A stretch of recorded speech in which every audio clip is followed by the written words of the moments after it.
नमस्कार। राजयोग तो आप सब जानते ही हैं। जैसे कि जन्म कुंडली में नवम भाव का स्वामी यदि दसम भाव में बैठे, या फिर दसम भाव के स्वामी नवम में बैठे, या फिर नवम के स्वामी दसम में और दसम के स्वामी नवम में हो, या फिर दोनों एक साथ किसी शुभ भाव में बैठ जाएं, तो राजयोग होता है। ऐसे ही बहुत सारे योग हैं जिनके कारण राजयोग बनता है। लेकिन विपरीत राजयोग क्या होता है उसे हम लोग समझते हैं। ये योग विपरीत परिस्थितियों में बनता है। पहले तो ये समझें कि ये योग बनते कैसे हैं और उसका फल क्या होता है। फिर समझते हैं कि ऐसा क्यों होता है। तो तीन विपरीत राजयोग होते हैं। एक है सरल, दूसरा है विमल और तीसरा है हर्ष। पहला योग है जब छठे घर का स्वामी आठवें भाव में या फिर 12वें भाव में बैठ जाए, तो हर्ष नामक राजयोग होता है। यदि आठवें घर का स्वामी छठे घर में या फिर 12वें में बैठ जाए, तो सरल योग होता है। और यदि 12वें का स्वामी छठे या फिर 8वें भाव में हो, तो विमल योग होता है। ये तीनों श्रेष्ठ राजयोग कहे जाते हैं। यदि ये अपने ही घर में हो, जैसे कि छठे भाव के स्वामी छठे में, आठवें के स्वामी आठवें में और 12वें के स्वामी 12वें में हो, तो फिर ये योग नहीं बनता है। अब प्रश्न है कि शास्त्र कहते हैं कि 6, 8 और 12 भाव के स्वामी जिस भी भाव में बैठते हैं उस भाव की हानि करते हैं, या फिर अन्य भाव के स्वामी यदि 6, 8, 12वें भाव में बैठ जाए, तो जिस भाव की ये स्वामी है उस भाव के फल में कमी कर देते हैं। तो फिर 6, 8, 12 के स्वामियों के इन्हीं भावों में बैठने से फिर इन ग्रहों से राजयोग कैसे बना। तो जब 6, 8 और 12 के स्वामी केंद्र या फिर त्रिकोण में बैठते हैं, तो उस भाव की हानि करते हैं। लेकिन जब ये दुह स्थान अर्थात 6, 8 और 12 में है, तो राजयोग देते हैं। कारण है कि 6, 8, 12 के स्वामी अशुभ होते हैं, और अगर ये 6, 8, 12 में ही बैठ जाएं, तो और ज्यादा पीड़ित होंगे। अब ऐसी स्थिति में दो मत है। पहला मत ये कहता है कि जब अशुभ ग्रह और भाव कमजोर होंगे, तो जो शुभ ग्रह हैं उनका प्रभाव और ज्यादा होगा। दूसरा मत ये कहता है कि जब ये भाव पीड़ित होंगे, तो दो नकारात्मक चीजों के कारण सकारात्मक परिणाम प्राप्त होगा। मंत्रेश्वर महाराज जिन्होंने फल दीपिका लिखी है, उनका मत है कि ये तीनों भाव अच्छे भाव नहीं हैं, इनको दुस्थान कहते हैं। यदि इनके स्वामी भी ऐसे ही भाव में जाते हैं तो उत्तम गिने जाते हैं। क्योंकि यदि आपका शत्रु गड्ढे में गिरा हुआ है अर्थात कमजोर है, तो आपके लिए तो अच्छा ही है ना। एक टीकाकार ने लिखा है कि यदि कोई पाप ग्रह अष्टम भाव को देखे या इस भाव में बैठे, तब भी सरल योग होता है। लेकिन जब ऐसा होगा, तो जो पाप ग्रह बैठा है इस भाव में, वो किसी अन्य भाव का भी स्वामी होगा। यदि वो शुभ भाव का स्वामी होगा, तो उस भाव का नाश करने वाला होगा। क्योंकि अष्टम में बैठे शनि ही आयु को देने वाले होते हैं। अष्टम के शनि को अच्छा माना जाता है, लेकिन अष्टम में मंगल या फिर केतु हो तो पाइल्स के रोग देते हैं। अष्टम के मंगल हमेशा कर्जे में रखते हैं। ऐसे व्यक्ति का कर्ज कभी समाप्त ही नहीं होता है। ऐसे में इन भावों के स्वामी ही इन दूसरे भाव में बैठे, यानी कि छठे, आठवें या फिर 12वें के स्वामी 6, 8, 12वें भाव में ही हो, तो ही राजयोग होता है।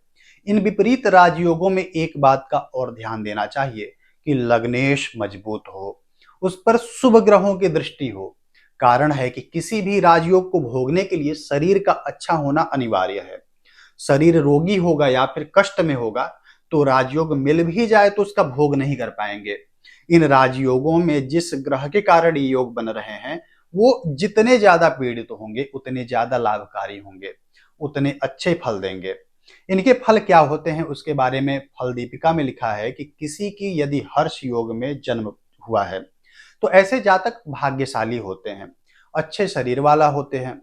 ऐसा व्यक्ति सुखी, भोगी, शत्रुओं को पराजित करने वाला और पाप भीरु होता है। पाप भीरु का अर्थ होता है एक ऐसा व्यक्ति जो पाप करने से डरता हो, अर्थात पाप कर्म ना करता हो और पुण्य कर्म करता हो। हर्ष योग में उत्पन्न व्यक्ति विख्यात होता है और जो समाज के मुख्य लोग हैं उनका काफी करीबी होता है। उसे धन, पुत्र आदि प्राप्त होते हैं।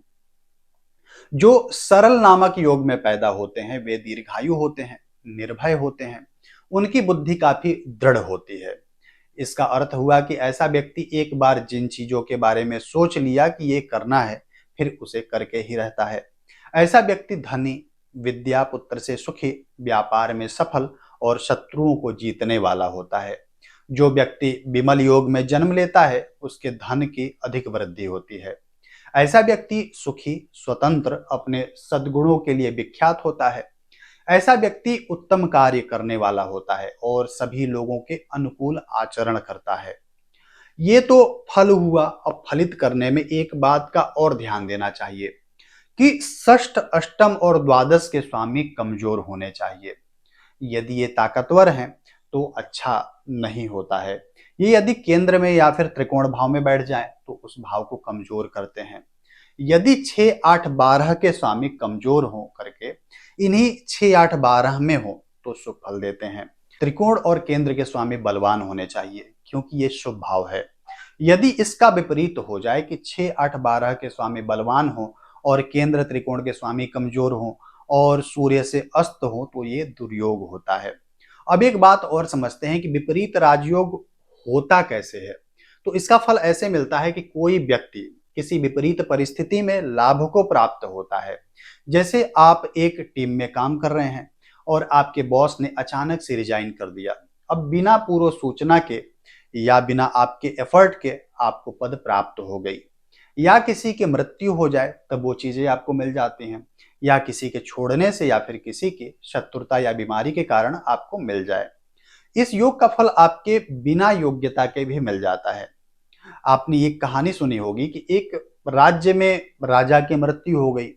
अब उस राज्य में लोग समझ नहीं पा रहे थे कि किसे राजा बनाया जाए। तो उन लोगों ने आपस में मंत्रणा की और ये निर्णय हुआ कि कल सुबह में जो पहले हमारे राज्य में प्रवेश करेगा उसे ही राजा बनाया जाएगा। एक साधु थे, उनको कभी राजा बनने की ना चाह थी ना ही योग्यता थी। वो तो भजन करते हुए घूमते रहते थे। अब अगली सुबह वो घूमते घूमते वो इस राज्य में प्रवेश कर गए और यहाँ पर आते ही उनको राजा बना दिया गया। अपने पूर्व प्रधानमंत्री मनमोहन सिंह जी भी तो ऐसे ही प्रधानमंत्री बने थे। उन्होंने भी तो कभी नहीं सोचा होगा प्रधानमंत्री बनने के बारे में। किसी की अयोग्यता के कारण इनको प्रधानमंत्री बनना पड़ा। तो इसका फल ऐसे ही मिलता है। आज के लिए बस इतना ही। मिलते हैं अगले वीडियो में किसी अन्य जानकारी के साथ। तब तक अपना ध्यान रखिएगा। धन्यवाद।